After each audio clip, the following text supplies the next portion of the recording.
وزیر information technology Tarak Rama Rao نے واضح کیا کہ ریاست میں سرمایہ کاری کے لیے آگے آنے والی کمپنیوں کے لیے موزوں بنیادی سہولیات اور انفراسٹرکچر فراہم کیا جائے گا۔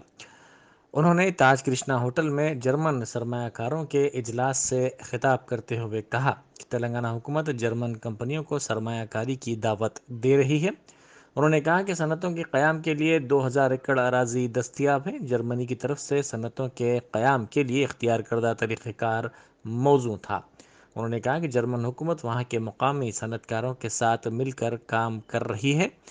انہوں نے کہا کہ چھوٹے پیمانے کی صنعتیں جرمنی کی جی ڈی پی کی ترقی میں اہم رول ادا کر رہی ہیں۔ گزشتہ 7 برسوں میں وزیر اعلیٰ چندر شیکھر راؤ کے دور حکومت میں سرمایہ کاری کو راغب کرنے کے لیے کئی اقدامات کیے گئے، ساتھ ہی مسائل کو ترجیحی بنیادوں پر حل کیا گیا۔ حکومت کی پہلی ترجیح برقی کے شعبے کا مسئلہ تھا، یہ کہتے ہوئے کہ ریاست میں تمام شعبوں کو 24 گھنٹے برقی فراہم کی جا رہی ہے۔ انہوں نے کہا کہ ریاست میں سرمایہ کاری کرنے اور اپنے یونٹس کے قیام کے خواہش مندوں کے لیے سنگل ونڈو کی سہولت فراہم کی جا رہی ہے۔ In India, the diversity, the heterogeneity is something that we all are amazed by, always. I mean, I'm an Indian, born and raised in India, but still I continue to be amazed with the kind of diversity that this amazing country offers. For instance, myself and Jayesh Ranjan, we both work for the same government. I'm the minister, he's the principal secretary. But the language I speak at home, my native tongue, versus what Jayesh speaks at home, are as different from each other as are German and English. That's how different India is. Everything changes in India with every 150 kilometers. The language, the culture, the dialects, the eating habits, everything is different every 150 kilometers.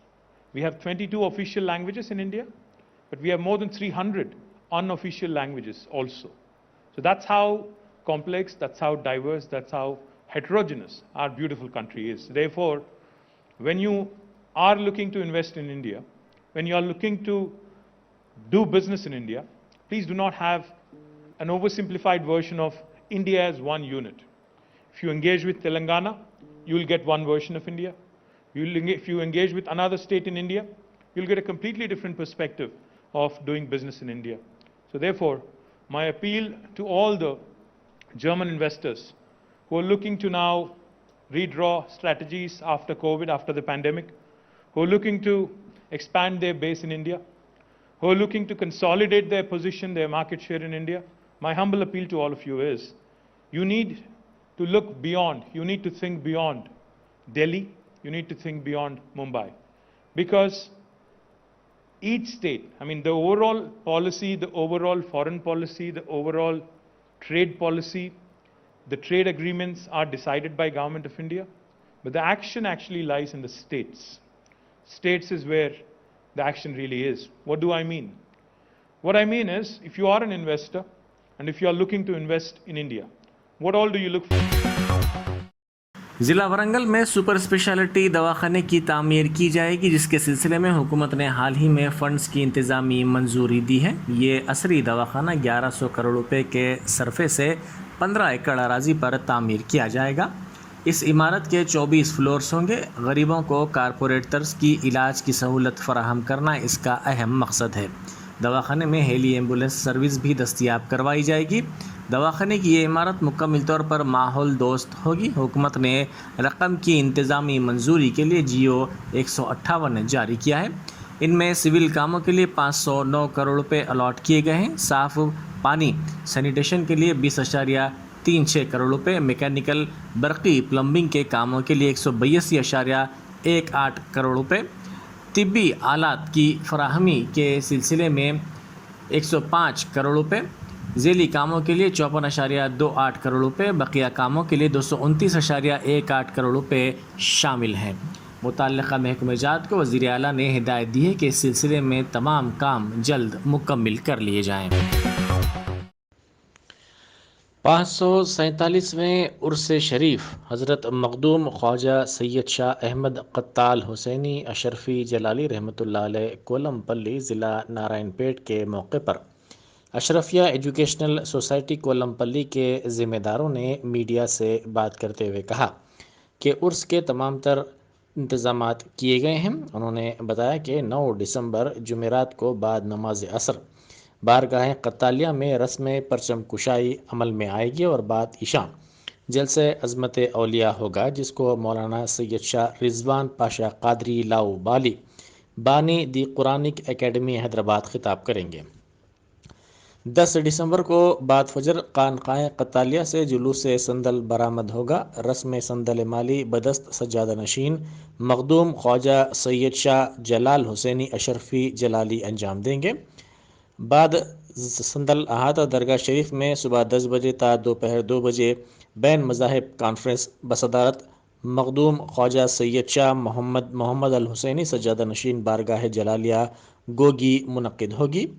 اس بین مذہبی conference میں حضرت مولانا سید نصیر الدین چشتی جانشین و دیوان و سجادہ نشین، حضرت خواجہ غریب نواز رحمۃ اللہ علیہ اجمیر شریف و صدر نشین، آل انڈیا صوفی سجادہ نشین کونسل، رکن پارلیمنٹ محبوب نگر سرینواس ریڈی، ڈی کے ارونا سابق وزیر، سید عین الحسن وائس چانسلر اردو یونیورسٹی کے علاوہ دیگر مختلف مذاہب کے پیشوا، مشائقین، سیاسی و سماجی قائدین شرکت کریں گے اور اسی روز بعد عشاء محفل سما ہوگی۔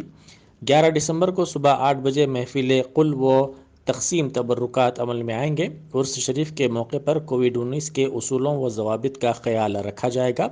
عرس شریف کے موقع پر تمام تر انتظامات مکمل کر لیے گئے ہیں۔ مولانا سید شاہ احمد حسینی اشرفی جلالی جانشین سجادہ نشین درگاہ کولمپلی، عبدالسلیم ایڈوکیٹ، محمد شفیع چاند و دیگر نے شرکت کی خواہش کی ہے۔ السلام علیکم ورحمۃ اللہ وبرکاتہ۔ میں سید احمد حسینی اشرفی جلالی جانشین سجادہ بارگاہ قتالیہ کولمپلی، یہ اطلاع دی جاتی ہے کہ الحمدللہ 547واں عرس شریف حضرت مخدوم خواجہ سید شاہ احمد فتال حسینی علیہ رحمت و رضوان 9، 10، 11 دسمبر کو عقیدت و احترام کے ساتھ منایا جا رہا ہے۔ انشاءاللہ تبارک و تعالی 9 دسمبر بروز جمعرات بعد نماز عشر پرچم کشائی یعنی پرچم جلالیہ کشائی کی جائے گی۔ بعد نماز عشاء جلسہ عظمت اولیاء کے عنوان سے جلسہ منعقد کیا جا رہا ہے، جس میں مولانا سید رضوان پاشا قادری صاحب کا خطاب ہوگا۔ بروز جمعہ بعد نماز فجر جلوس سندل و سندل مالی سجادہ نشین انجام دی جائے گی۔ صبح 10 تا 2 بجے دن بروز جمعہ احاطہ درگاہ شریف میں بین مذہبی کانفرنس کا انعقاد عمل میں لایا جا رہا ہے، جس میں سیاسی سماجی قائدین کے علاوہ علماء و مشائقین کی کثیر تعداد موجود رہے گی۔ بالخصوص بین مذہبی کانفرنس میں شہزادہ غریب نواز حضرت سید شاہ نصیر الدین چشتی صاحب قبلہ مدد العالی جانشین دیوان جی اجمیر شریف کی شرکت ہونے والی ہے۔ انشاءاللہ حضرت اس میں شرکت فرمائیں گے۔ بروز جمعہ بعد نماز عشاء احاطہ درگاہ شریف میں محفل سما کا انعقاد عمل میں لایا جائے گا۔ بروز ہفتہ بعد نماز فجر یعنی 11 دسمبر کو محفل خل و تقسیم تبرکات عمل میں لایا جائے گی اور اسی کے ساتھ عرس کے تمام تقاریب کا اختتام کا انعقاد عمل میں آئے گا۔ آپ تمامی حضرات سے عرس کے تمام تقاریبات میں شرکت کی خواہش کی جاتی ہے۔ شہر حیدرآباد میں روز بروز سردی کی لہر میں اضافہ ہوتا جا رہا ہے۔ گزشتہ روز درجہ حرارت بحیثیت مجموعی 18 ڈگری سیلسیس شہر میں درج کیا گیا، جبکہ اقل ترین درجہ حرارت راجندر نگر میں 16 ڈگری سیلسیس ریکارڈ کیا گیا۔ Telangana state development planning society کے مطابق شہر کے کئی مقامات پر درجہ حرارت میں آئندہ 2 دنوں کے دوران گراوٹ کا امکان ہے۔ توقع کی جا رہی ہے کہ آنے والے 3 دنوں کے دوران اعظم ترین درجہ حرارت 30 تا 32 ڈگری سیلسیس کے درمیان درج کیا جائے گا۔ اسی دوران شہر کے کئی مقامات پر رات کے درجہ حرارت میں بھی گراوٹ درج کی گئی ہے۔ گزشتہ روز تلنگانہ کے کومرم بھیم آصف آباد ضلع میں اقل ترین درجہ حرارت 13.1 ڈگری سیلسیس درج کیا گیا ہے۔ اضلاع عادل آباد، سنگاریڈی، رنگاریڈی، نرمل اور میدک میں امکان ہے کہ درجہ حرارت میں مزید گراوٹ ہوگی۔ حیدرآباد انٹرنیشنل ایئرپورٹ لمیٹڈ نے 11 خطرے والے ممالک سے واپس ہونے والے مسافرین کے لیے خصوصی انتظامات کیے ہیں۔